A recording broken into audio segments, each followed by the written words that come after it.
दो जो है हमने सोल्व कर ली थी। आज हम प्रश्नावली 4.3 को करेंगे। 4.3 में ये द्विघात समीकरण का जो सामान्य सूत्र होता है वो क्या होता है, ax² plus bx plus c बराबर का 0। यहाँ a क्या होता है, x² का गुणांक होता है, b x का गुणांक है और c अचर पद है।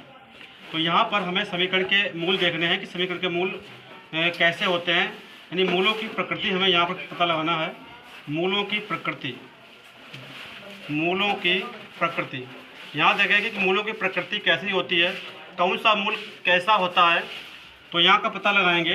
तो देखिएगा, पहला मूल, मूल अगर वास्तविक है, मूल वास्तविक हो, मूल वास्तविक हो, मूल वास्तविक हो तो क्या आ जाएगा, b² माइनस का 4ac का मान 0 से ज़्यादा होगा। b² माइनस का 4ac का मान 0 से ज़्यादा होगा। b² माइनस का 4ac क्या है, इसको विभक्तिकर कहते हैं, अभी बताएंगे। दूसरा क्या है हमारा, मूल, मूल जो है बराबर हो, मूल बराबर हो, मूल बराबर हो तो कौन सा लगाएंगे सूत्र, b² माइनस का 4ac बराबर का 0। ये कंडीशन कब लगाएंगे, जब मूल बराबर होंगे। तीसरा, मूल काल्पनिक हो जाएंगे, मूल काल्पनिक, काल्पनिक यह हम कह सकते हैं वास्तविक नहीं, वास्तविक नहीं होंगे। तो सूत्र लगाएंगे, b² माइनस का 4ac निकालेंगे, इसका मान 0 से क्या आ जाएगा, छोटा आ जाएगा। अब देखिए b² माइनस का 4ac कैसे निकालते हैं, ax² plus bx plus c बराबर 0, ये होता है द्विघात समीकरण का सामान्य सूत्र। तो इससे क्या निकाल लेते हैं हम, विभक्तिकर निकाल लेते हैं, विभक्तिकर निकाल लेते हैं।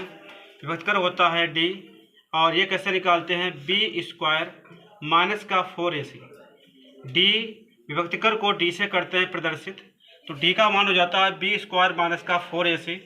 अगर b² माइनस का 4ac का मान 0 से ज़्यादा है तो मूल वास्तविक होंगे। यदि b² माइनस 4ac का मान 0 के बराबर है तो मूल बराबर होंगे। यदि b² माइनस 4ac का मान 0 से कम है तो मूल हमारे काल्पनिक हो जाएंगे, या हम कह सकते हैं कि मूल वास्तविक नहीं होंगे, मूल वास्तविक नहीं होंगे। आइए एक उदाहरण के द्वारा इसको समझते हैं, एक उदाहरण के द्वारा समझते हैं। उदाहरण नंबर ले लिया है हमने, मान लीजिए एक उदाहरण ले लिया हमने इसका। एक हमारे पास द्विघात समीकरण है, 2x² प्लस 3x माइनस के 5 बराबर का 0।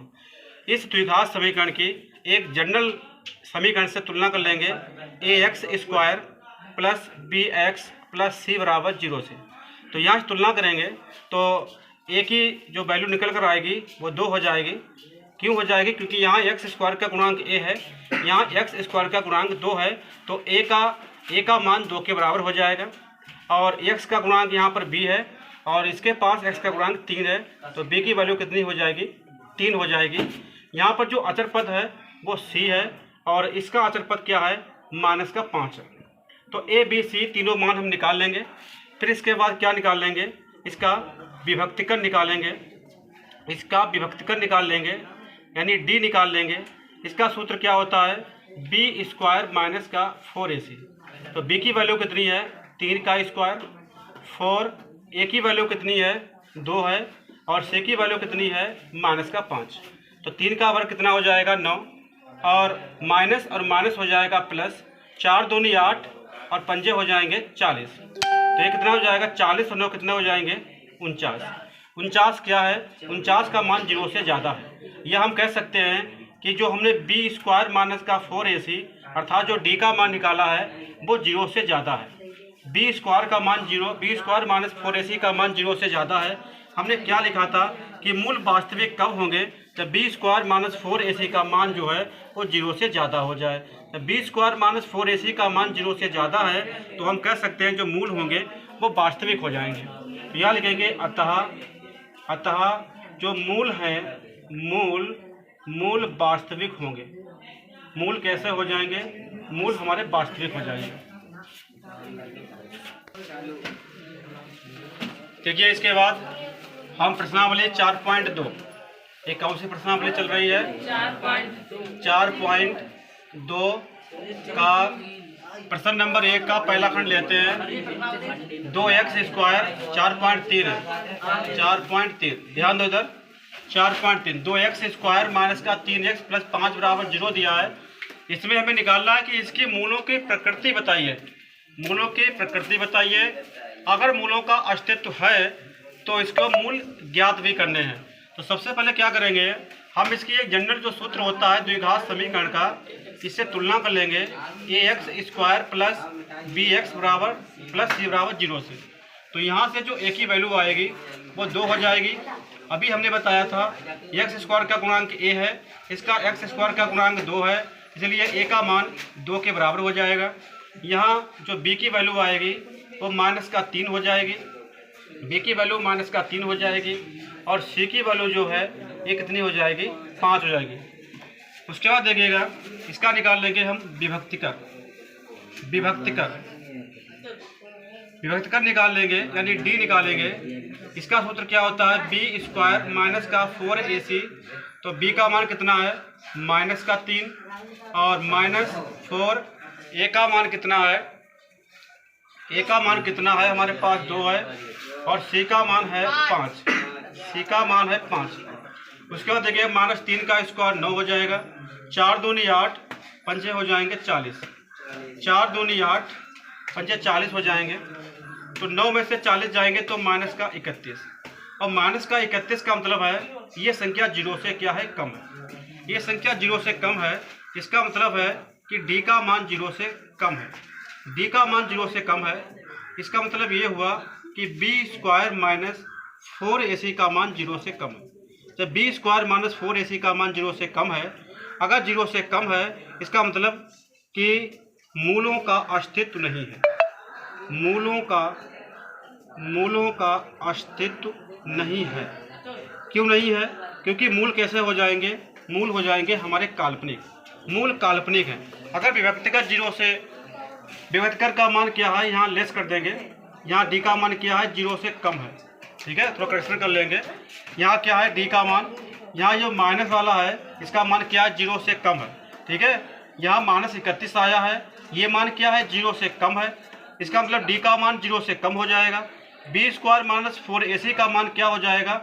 0 से कम हो जाएगा। जब विभक्तिकर हमारा 0 से कम आएगा इसका मतलब मूलों का अस्तित्व नहीं है, यानी मूल जो होंगे वो हमारे काल्पनिक हो जाएंगे। अगर मूलों का अस्तित्व नहीं है, जब मूलों का अस्तित्व ही नहीं होगा तो हम कोई भी मूल नहीं निकालेंगे। भी नहीं है तो मूल इसके निकलेंगे नहीं। मूल तो निकलेंगे लेकिन कैसे आएंगे? काल्पनिक आ जाएंगे। मूल आ जाएंगे हमारे काल्पनिक। देखिएगा इसका सेकेंड खंड कितना है? 3x स्क्वायर माइनस का 3x square minus 4√3, 4√3x plus के 4 बराबर का 0। इसको करते हैं तो तुलना कर लेंगे ax square plus bx plus c बराबर 0 से। a की वैल्यू कितनी हो जाएगी? 3, और b की वैल्यू कितनी हो जाएगी? माइनस का 4√3। c की वैल्यू कितनी हो जाएगी? 4। इसका विभक्तिकर निकाल लेंगे। सूत्र क्या होता है? b स्क्वायर माइनस का 4ac। b की वैल्यू है माइनस का 4√3 माइनस 4, a का मान है 3 और c का मान है 4। तो -4 का वर्ग 16 और √3 का वर्ग 3 हो जाएगा। 4 तिया 12 और बाद चौक हो जाएंगे 48, यानी 16 तिया 48 और माइनस का 48 बराबर कितना आएगा? 0। इसका मतलब है कि d का मान 0 आ गया। विभक्तिकर अगर हमारा 0 है इसका मतलब b स्क्वायर माइनस 4ac का मान 0 है। अगर d 0 है इसका मतलब जो समीकरण के मूल होंगे वो बराबर होंगे। मूल कैसे हो जाएंगे? मूल बराबर हैं। या हम कह सकते हैं कि मूलों का अस्तित्व है। मूलों का अस्तित्व है। मूलों का अस्तित्व है। अब मूलों का अगर अस्तित्व है तो वो मूल होंगे कौन कौन से, वो निकाल लेते हैं। पुनः ले लेते हैं 3x स्क्वायर माइनस का 4√3x प्लस 4 बराबर का 0। अब देखिए x स्क्वायर का गुणांक 3 है, यहाँ अचर पद हमारा 4 है, तो 4 तिया 12, तो 4√3 के ऐसे फैक्टर करेंगे कि घटाने पर 4√3 आ जाए या जोड़ने से आ जाए और गुणा करने पर 12 हो जाए। तो इसको लिख लेंगे 3x² माइनस का 2√3x माइनस का 2√3x प्लस के 4 बराबर का 0। देखिए माइनस माइनस प्लस हो जाएगा, 2 दूनी 4 हो जाएंगे और √3 की √3 से गुणा करेंगे तो 3 हो जाएगा। इसमें कॉमन क्या है? इसमें कॉमन क्या है? कॉमन निकालने से पहले देखिए 3 को क्या लिख सकते हैं? √3 गुणे √3 लिख सकते हैं, क्योंकि √3 की जब √3 से गुणा करेंगे तो 3 ही आ जाएगा। x² माइनस का 2√3 और 2√3x प्लस 4 बराबर का 0। तो यहाँ से देखिएगा इसमें कॉमन क्या है? √3x कॉमन ले लेंगे, इधर क्या बचेगा? √3x, इधर क्या बचेगा? हमारा 2 बच जाएगा। यहाँ कोई कॉमन नहीं है, 2 कॉमन यहाँ पर है, देख लीजिएगा 2 कॉमन है, 2 कॉमन ले लेंगे तो यहाँ हो जाएगा हमारा √3x माइनस प्लस माइनस हो जाएगा और 2 दूनी 4 बराबर 0। अब इन दोनों में देखिएगा कौन कॉमन है, तो √3x माइनस का 2 इधर हो जाएगा, √3x माइनस का 2 बराबर कितना हो जाएगा? 0। ठीक है, देखिए उसके आगे ध्यान दीजिए, इसके 2 फैक्टर आ गए हैं, एक √3x माइनस का 2 आया, एक √3x माइनस का 2 आया। तो एक बार क्या करेंगे, √3x माइनस 2 को 0 के बराबर कर देंगे और -2 का कर देंगे पक्षांतर, -2 का कर देंगे पक्षांतर कर देंगे तो -2 को इधर लेकर आएंगे तो ये किसका हो जाएगा? प्लस का, ये प्लस का हो जाएगा। वैल्यू हमें x की निकालनी है, तो √3 मल्टीप्लाई में है, ये कहाँ पहुँच जाएंगे? भाग में। तो x की वैल्यू कितनी हो जाएगी? 2/√3 हो जाएगी। अभी एक फैक्टर हमारे पास और बचा है, √3x माइनस का 2 बराबर का 0। तो √3x 2 को इधर लाएंगे 2 आ जाएगा, तो √3 तो x बराबर कितना हो जाएगा? 2/√3। देखिए मैंने क्या बताया था कि इसके मूल कैसे हैं? बराबर हैं। तो समीकरण के जो मूल कितने आ गए? समीकरण के मूल कितने आ गए? 2/√3 और 2/√3। हमने जब चेक किया था, डी का मान निकाला था, वो 0 के बराबर आया था। तो इसका मतलब डी का मान अगर 0 के बराबर है, इसका मतलब मूल बराबर होंगे।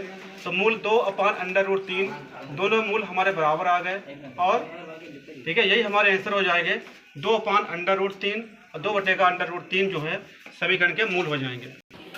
माइनस का 2x² माइनस 6x प्लस 3 बराबर 0 को हल करते हैं और सबसे पहले पता लगाएंगे कि इसके मूलों का अस्तित्व है अथवा नहीं है।